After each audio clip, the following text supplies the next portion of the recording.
Good morning my dear friends and मेरे प्यारे बच्चों। तो जैसे कि हम लोग जो है इस समय टेंस के बारे में सीख रहे हैं। मैंने टेंस का बेसिक जो इन्फॉर्मेशन है और उसके साथ साथ में मैंने जो है जैसे सब्जेक्ट, ऑब्जेक्ट और वर्ब, कर्ता, कर्म और क्रिया, इसका जो रूपांतरण हम ट्रांसफॉर्मेशन हम हिंदी से इंग्लिश में देखते हैं। इसके लिए मैंने मेरा पिछला वीडियो लॉन्च किया हुआ, अपलोड किया हुआ मेरे यूट्यूब चैनल पर। आप वो दोनों लेक्चर्स को बहुत ही बारीकी से ध्यान दीजिए। उसके पहले मैंने सब्जेक्ट एंड प्रेडिकेट के बारे में बताया, वो भी बहुत इंपॉर्टेंट है। उसके बारे में भी आप थोड़ा अच्छे से उसको समझ लीजिए, ठीक है।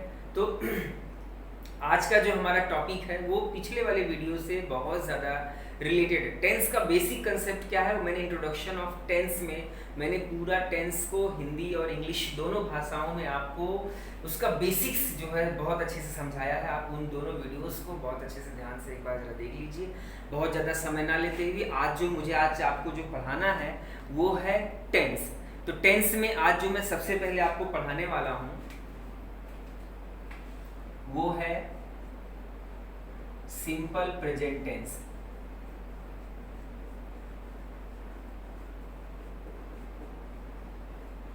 ओके, आज जो मैं आपको पढ़ाने वाला हूं वो है simple present tense. Simple present tense को हम कहते हैं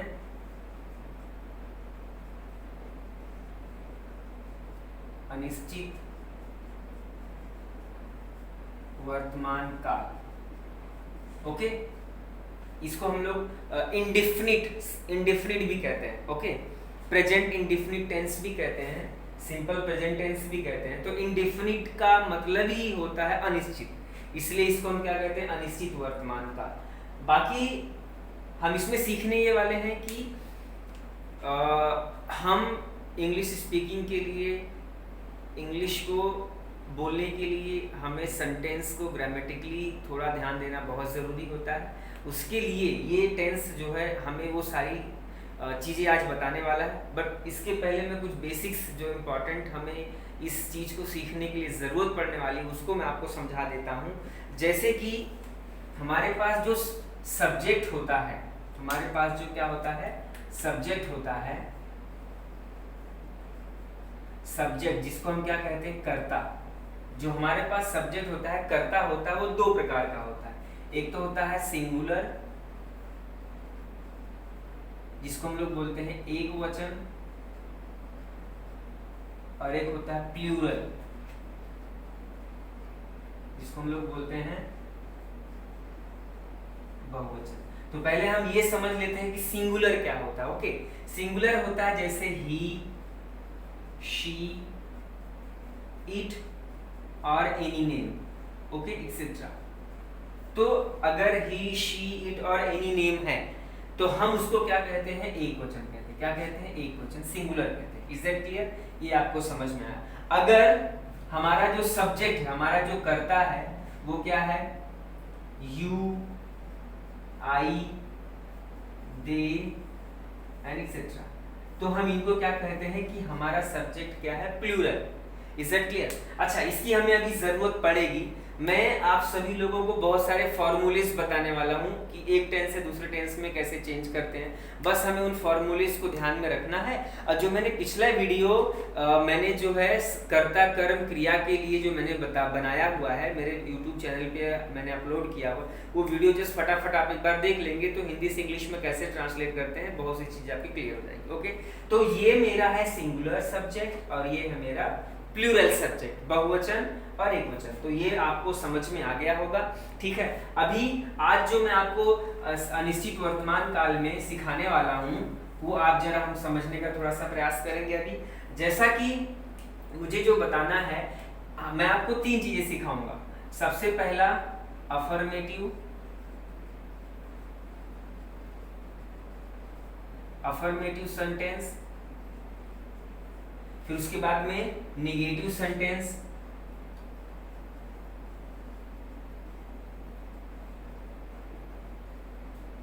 और उसके बाद एक मैं और सिखाऊंगा इंट्रोगेटिव सेंटेंस। तो अभी हम लोग यहाँ पे दो देखने वाले हैं, अफर्मेटिव सेंटेंस और दूसरा नेगेटिव सेंटेंस। तो हम टेंस को इसी तरह से समझेंगे, ठीक है। तो अफर्मेटिव सेंटेंस जो होता है इसके लिए मैं आपको एक फॉर्मूला देता हूँ, ठीक है। फॉर्मूला क्या है, इसमें जैसे हमारा इंग्लिश में जो सेंटेंस हम लिखते हैं उसका जो रूल क्या कहता है कि सबसे पहले क्या आता है, सब्जेक्ट आता है, सब्जेक्ट के बाद में क्या आता है हमारा, वर्ब आता है, वर्ब के बाद हमारा क्या आता है, ऑब्जेक्ट आता है। ये हमारा इंग्लिश का रूल है, ये आपको समझना बहुत जरूरी है। पहले हम सब्जेक्ट लिखते हैं, फिर वर्ब लिखते हैं, फिर हम ऑब्जेक्ट लिखते हैं, राइट। तो अभी इसमें जो हमारा सिंपल प्रेजेंट टेंस है इसमें क्या चीजें होने वाली उसको जरा हम लोग वो फॉर्मूले के थ्रू मैं आपको एक्सप्लेन करता हूँ। तो जैसे कि मैंने आपको सब्जेक्ट दो टाइप का बताया, एक तो मैंने आप अभी उसी चीज को मैं अच्छे से एक्सप्लेन करता हूँ। जब सबसे पहला तो मैंने आपको बताया सिंगुलर सब्जेक्ट, अगर मेरा सिंगुलर सब्जेक्ट है, राइट, अगर किसी वाक्य में मैंने सिंगुलर सब्जेक्ट है और सिंगुलर सब्जेक्ट क्या है, ही, शी, इट और एनी नेम, ओके।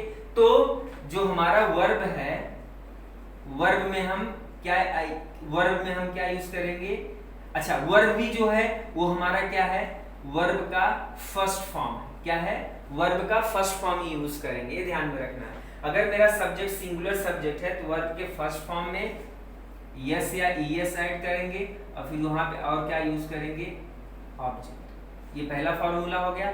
दूसरा, अगर यही सब्जेक्ट मेरा प्लूरल है, प्लूरल सब्जेक्ट है मेरा अगर, तब वर्ब के फर्स्ट फॉर्म और सीधा क्या लिख देंगे, ऑब्जेक्ट, ओके। ये बहुत ही सिंपल सा फॉर्मूला है, इसके थ्रू हम ये समझ जाएंगे कि सिंपल प्रेजेंट टेंस का एक्चुअली मतलब हम क्या है, एक्चुअली हम सिंपल प्रेजेंट टेंस को कैसे समझने वाले, ओके। अच्छा, इसमें एक डाउट ये आता है कि हम अगर मेरा वर्ब सिंगुलर सब्जेक्ट है और उसमें यस या ईएस लगा हुआ है, राइट, तो हम यस कब लगाएंगे और ईएस कब लगाएंगे, इसके लिए भी मैं आपको एक बेसिक सा रूल बता देता हूं। अगर किसी वर्ब के लास्ट वर्ड, अगर किसी वर्ब का लास्ट वर्ड ओ हो, एसएच हो, सीएच हो, डबल एस हो, तो ये ध्यान में रखना है, हमेशा हमें क्या यूज करना है, ईएस। अच्छा, इसके बारे में जब हम सिंगुलर और प्लूरल जो हमारा बेसिक रूल्स है, सिंगुलर और प्लूरल के जब हम रूल्स को सीखेंगे तो वहाँ पे इन सब के बारे में बहुत अच्छे से सिखाया हुआ है। उसको आपको एक बार अच्छे से जाकर के किताब में या कहीं से किसी भी सोर्स के माध्यम से आपको उसको सीखना पड़ेगा, ओके।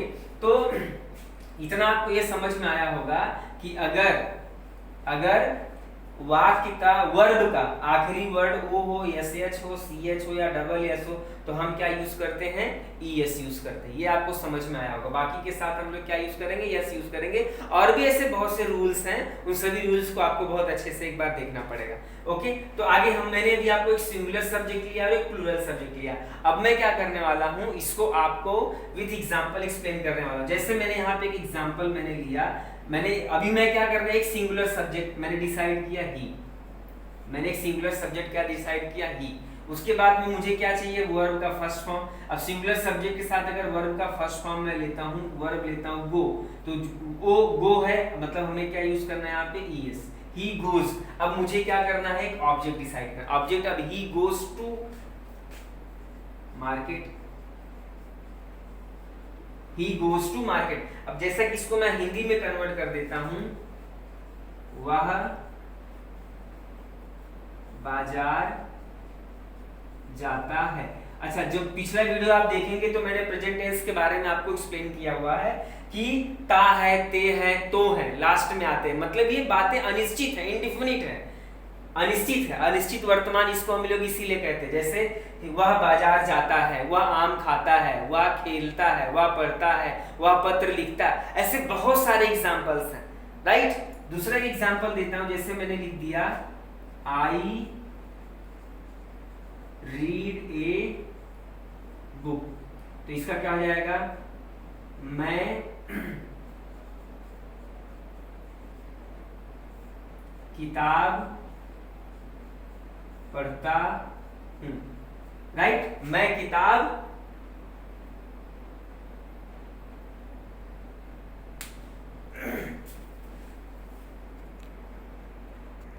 ओके। तो जैसे कि मैंने यहां पे लिखा आई रीड ए बुक, मैं किताब पढ़ता हूं।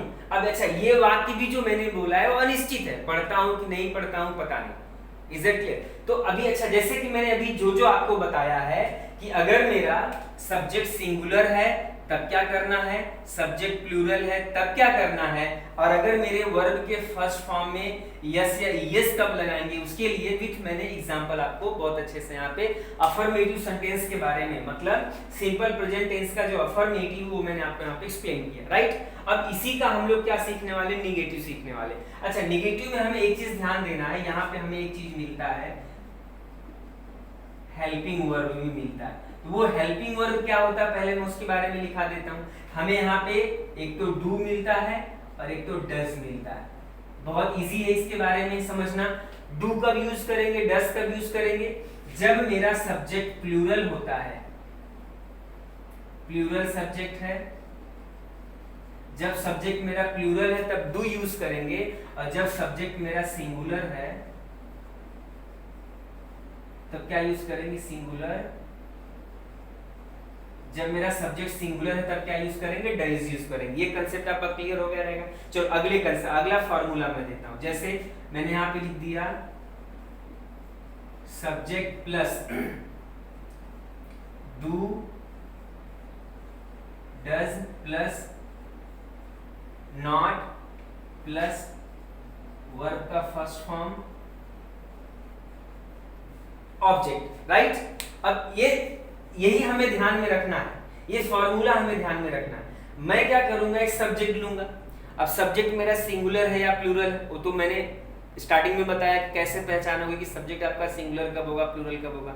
सेकंड थिंग, उसके हिसाब से डू और डज यूज करना है। सेंटेंस निगेटिव है तो नकारात्मक है तो नॉट लगाना कंपलसरी है, वर्ब के फर्स्ट फॉर्म, और फिर हमें उसका ऑब्जेक्ट डिसाइड करना। ओके, तो चलो जैसे कि मैंने अभी यहाँ पे लिखा है, इसी एग्जांपल को मैं आगे कंटिन्यू कर देता हूं। यहाँ पे इस चीज को विशेष तौर पे ध्यान देना है, राइट? डू कब यूज करना है, डज कब यूज करना है, इस चीज को बहुत विशेष तौर पे ध्यान देना है। चलो एग्जांपल के तौर पे मैंने यहाँ पे लिखा है ही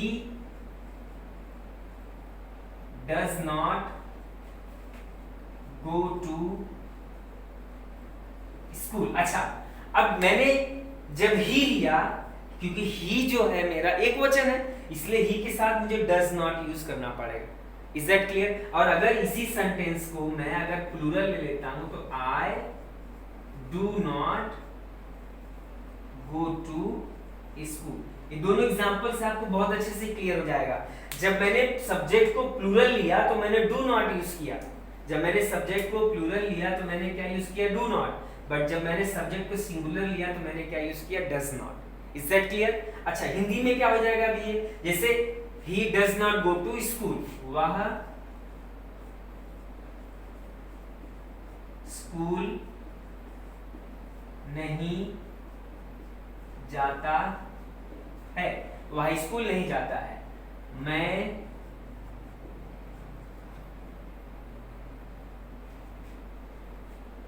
अच्छा, मैं स्कूल नहीं जाता, राइट? तो ये कितना इजी है, देखिए ना, बहुत आसानी से आप इसको समझना बहुत ज्यादा डिफिकल्ट नहीं, बहुत आसान है। ही डज नॉट, क्योंकि मेरा सब्जेक्ट एक वचन था इसलिए मैंने डज यूज किया, सब्जेक्ट मेरा बहुवचन इसलिए मैं डी यूज करूंगा। Is that clear? निगेटिव है, निगेटिव के लिए मुझे डू और डज आता है, ये भी हमें ध्यान देना है। निगेटिव में हेल्पिंग वर्ब मेरा डू और डज होता है, ये भी हमें ध्यान। अच्छा, रूल हमारा वही है, पहले मैंने सब्जेक्ट लिखा है, फिर मैंने वर्ब लिखा है, और फिर मैंने क्या यूज किया, ऑब्जेक्ट। ये जो कुछ चीजें हमें ऐड होती हैं एडिशनली, जैसे ये हेल्पिंग वर्ब हो गया या नॉट है, इसको इन्हीं चीजों को हमें क्या करना है, ध्यान से समझना है। Is that clear? तो ये मैंने अभी आपको अफर्मेटिव बताया, और ये मैंने आपको क्या बताया, निगेटिव सेंटेंस किसका, सिंपल प्रेजेंट टेंस का। ओके, अगला जो मेरा टेंस है सिंपल प्रेजेंट टेंस का, वो है इंट्रोगेटिव सेंटेंस, हम उसको समझते हैं। तो अगला जो है मेरा सिंपल प्रेजेंट टेंस का क्या है, इंट्रोगेटिव सेंटेंस। ओके, अच्छा, जब भी मैंने आप सभी को टाइप्स ऑफ सेंटेंस मैंने सिखाया था, टाइप्स ऑफ सेंटेंस में इंट्रोगेटिव सेंटेंस का दो टाइप मैंने बताया था। एक पहला मैंने बताया था, इसका मैंने दो टाइप बताया था। सबसे पहला टाइप मैं यहाँ पे एक्सप्लेन करता हूँ, दूसरा टाइप मैं यहाँ पे एक्सप्लेन करता हूँ। ओके, सबसे पहले टाइप मैंने बताया था कि जो क्वेश्चंस बनते हैं वो विथ हेल्पिंग वर्ब बनते हैं। क्या बनते हैं? विथ हेल्पिंग वर्ब बनते हैं। और दूसरा मैंने बताया था कैसे बनते हैं, WH type. Okay, WH type word को यूज करके। ओके, दोनों चीजें विथ। अच्छा, हेल्पिंग वर्ब में मैंने आपको बताया है कि सिंपल प्रेजेंट टेंस में दो हेल्पिंग वर्ब हमें मिलता है, डू या डज। ओके, और जो WH टाइप वर्ड्स होते हैं, जो WH टाइप वर्ड होते हैं, जैसे होता है व्हाट, व्हेन, व्हाई, हु, एक हाउ भी है, और ऐसे एक्सेट्रा। ये सारे के सारे ऐसे वर्ड्स हैं जिनको हम WH टाइप वर्ड्स कहते हैं, और इनका यूज करके हम क्या बनाते हैं, क्वेश्चन बनाते हैं। Is it clear? तो जब हम हेल्पिंग वर्ब यूज करेंगे तब क्या होगा, और जब हम WH टाइप वर्ड यूज करेंगे तब क्या होगा, ये मैंने आपको वहां पे एक्सप्लेन किया, बट फिर से हम इस चीज के बारे में भी सीखने वाले। ओके, तो चलो पहले मैं इसका आपको फॉर्मूला दे देता हूं। तो जैसे पहले विथ हेल्पिंग वर्ब में क्या आ जाएगा, do, does plus subject plus verb का फर्स्ट फॉर्म, ऑब्जेक्ट, और लास्ट में क्या आ जाएगा, प्लस क्वेश्चन मार्क। जरूरी है क्योंकि ये क्या इंट्रोगेटिव सेंटेंस है। प्रश्नवाचक वाक्य में क्वेश्चन मार्क क्या होता है, बहुत जरूरी, लास्ट में क्वेश्चन मार्क देना। अब WH टाइप का फॉर्मूला देता हूं, WH टाइप प्लस डू या does plus subject plus verb का फर्स्ट फॉर्म, ऑब्जेक्ट प्लस क्या आ जाएगा, क्वेश्चन मार्क। ये इसका फार्मूला हो गया, राइट।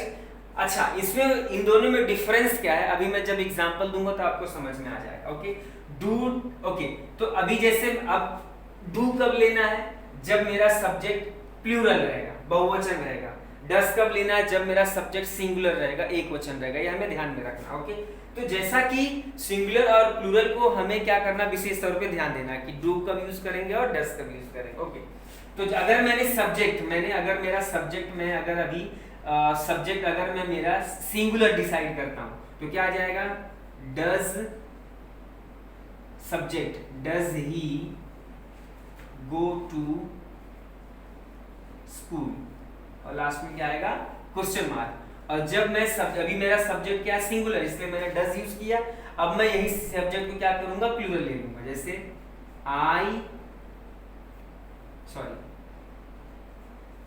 डू आई रीड ए, या फिर डू यू कर देता हूं, do you read a book, do you read a book. अब हिंदी में जब ट्रांसलेट करेंगे तो does he go to school, क्या वह स्कूल जाता है, question mark. Do you read a book, क्या आप किताब पढ़ते हैं, लास्ट में क्या आ जाएगा, क्वेश्चन मार्क। अब यहां पे अगर आप ध्यान से देखेंगे तो वहां पे मैंने एक रूल बताया था कि जब हम डज या डू मतलब हेल्पिंग वर्ब से जब हम प्रश्न बनाते हैं तो इसका आंसर हमें सिर्फ हाँ या ना में आएगा, राइट। लेकिन जब हम WH टाइप वर्ड यूज करते हैं तो WH टाइप में हमें पूरा फुल एक्सप्लेनेशन आना चाहिए। जैसे what is your name, like that. Okay, तो जैसे कि मैं यहाँ पे एग्जांपल देता हूँ, जैसे मैंने एक WH यहाँ पे लिखा, what do you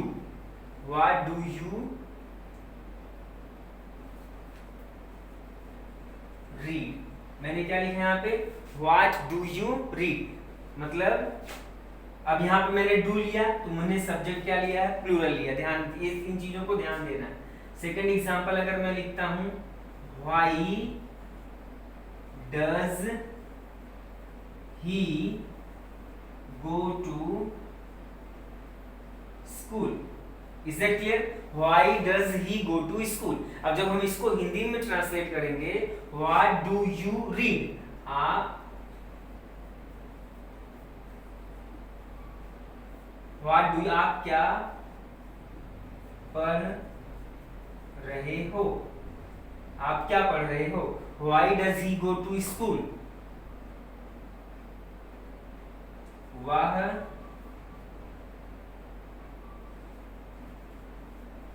स्कूल क्यों जाता है। Is it clear. तो इन दोनों एग्जाम्पल से आपको समझ में आया होगा कि जब हम हिंदी से इंग्लिश में ट्रांसलेट करते हैं तो कैसे चीजों का परिवर्तन होता है, राइट। अब जैसे यहाँ पे मेरा क्या है सब्जेक्ट और ये मेरा क्या वर्ब, राइट। तो अब इसमें क्या ये मेरा सब्जेक्ट है, ये मेरा वर्ब है, ये मेरा ऑब्जेक्ट है। Is it clear. जब हम इसको हिंदी में करते हैं तो पहले मेरा सब्जेक्ट आता है, फिर मेरा ऑब्जेक्ट आता है, फिर मेरा वर्ब आता है। तो ये जो चेंजेस मैंने स्टार्टिंग में आपको एक्सप्लेन किया था उसी हिसाब से मैं इन सभी चीजों को चेंज कर रहा हूँ। विशेष तौर पे उन पिछली वीडियोस को देखना पड़ेगा आपको। Is it clear. तो अकॉर्डिंगली जो है हमने आज जो है सिंपल प्रेजेंट टेंस जो है हमारा सिंपल प्रेजेंट टेंस का पहले मैंने अफर्मेटिव आपको सिखाया, फिर मैंने आपको नेगेटिव सिखाया, फिर मैंने आपको इंट्रोगेटिव सिखाया। इंट्रोगेटिव के जो रूल्स और इस हिंदी में एग्जांपल्स के जरिए मैंने आपको एक्सप्लेन किया। अच्छा, और भी ऐसे बहुत से एग्जांपल्स आप खुद से तैयार करिए और उसको तैयार करने के बाद में हिंदी में ट्रांसलेट करने का प्रयास करिए, डेफिनेटली आपको समझ में आएगा। अभी हमारा जो अगला टेंस है सिंपल प्रेजेंट टेंस के बाद हम प्रेजेंट कंटिन्यूअस की तरफ आगे बढ़ेंगे। तो जैसा कि मैंने आप सभी को सिंपल प्रेजेंट टेंस बता दिया है, उसके मैंने अफर्मेटिव सेंटेंस, इंट्रोगेटिव सेंटेंस और नेगेटिव तीनों चीजें मैंने आपको एक्सप्लेन करी है। अभी मैं आपको कुछ इसके एग्जांपल्स देता हूँ, ठीक है। जैसे कि ये जो टेंस है मैंने जो पिछला वीडियो बनाया उसमें आप सभी को मैंने बताया है कि ये कोई बहुत बड़ी बात नहीं है, इसे जस्ट हमें क्या करना है समझना, और समझने के लिए थोड़ा सा हमें हमारा कंसंट्रेशन को जो क्या करना है अच्छा रखना पड़ेगा, थोड़ा सोच हमारी अच्छी रखनी पड़ेगी। जब तक हम अच्छे से सोचेंगे नहीं तब तक हम टेंस के बारे में बहुत अच्छे से समझ नहीं पाएंगे, ठीक है। जैसे मैं कुछ एग्जांपल्स यहाँ पे देता हूँ, ओके। जैसे मैंने यहाँ पे लिख दिया कि रवि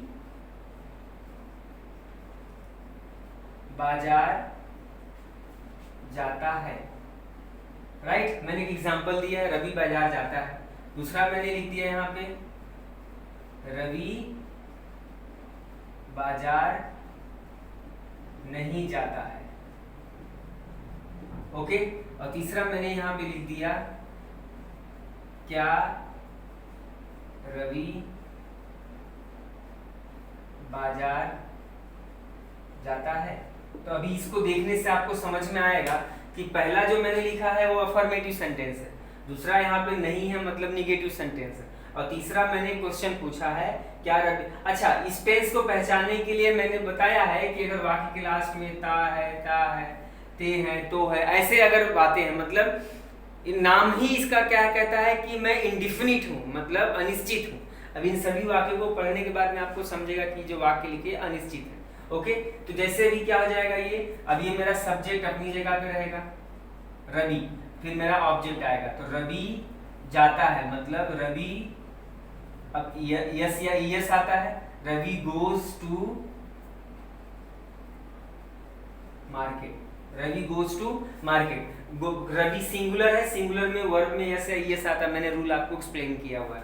सेकंड एग्जांपल जैसे मैंने यहाँ पे लिखा है क्या आ जाएगा रवि, अच्छा रवि एक वचन है इसलिए क्या आ जाएगा डज नॉट गो टू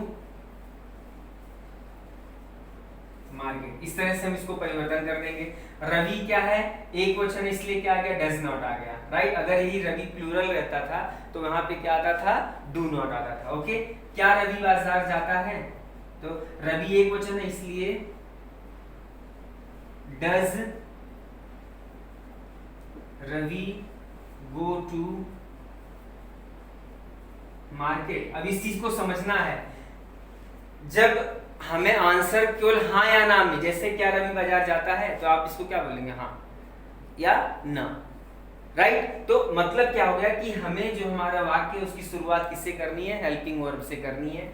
अब हेल्पिंग वर्ब मेरा रवि सिंगुलर इसलिए मैंने डज लगाया, अगर यही मेरा प्लूरल रहता तो मैं यहाँ पे क्या लगाता डू लगाता। Is that clear. तो इस तरह से हम सिंपल प्रेजेंट टेंस को बहुत अच्छे से समझ चुके हैं। मैंने विथ एग्जाम्पल और वो सारे बेसिक टिप्स आपको मैंने इस वीडियो में बताए हैं। आई होप आप सभी को सिंपल प्रेजेंट टेंस समझ में आया होगा। अगला जो टेंस है हमारा प्रेजेंट कंटिन्यूअस टेंस है, उसके लिए ये वीडियो थोड़ा सा ज़्यादा बड़ा हो जा रहा है। इसके लिए मैं सोचा हूँ कि उसको मैं दूसरे वॉल्यूम क्रिएट करके उसको दूसरे वॉल्यूम बहुत जल्दी आप लोगों के लिए अपलोड करूँगा अपने यूट्यूब चैनल DN क्लासेस पे। तब तक आप इस वीडियो को बहुत अच्छे से ध्यान देते रहिए, इसको अच्छे से सीखते रहिए, समझते रहिए। Tense, English grammar, suppose if you want to speak in English then आपको tense is very compulsory, it is very useful for you. So please watch all these videos and try to improve your English and try to be translate Hindi to English or English to Hindi all sentences. तब तक के लिए मैं अगले videos का preparation करके आप लोग को बहुत जल्दी आप लोग के सामने उसको अपलोड करूंगा। Wish you all the best.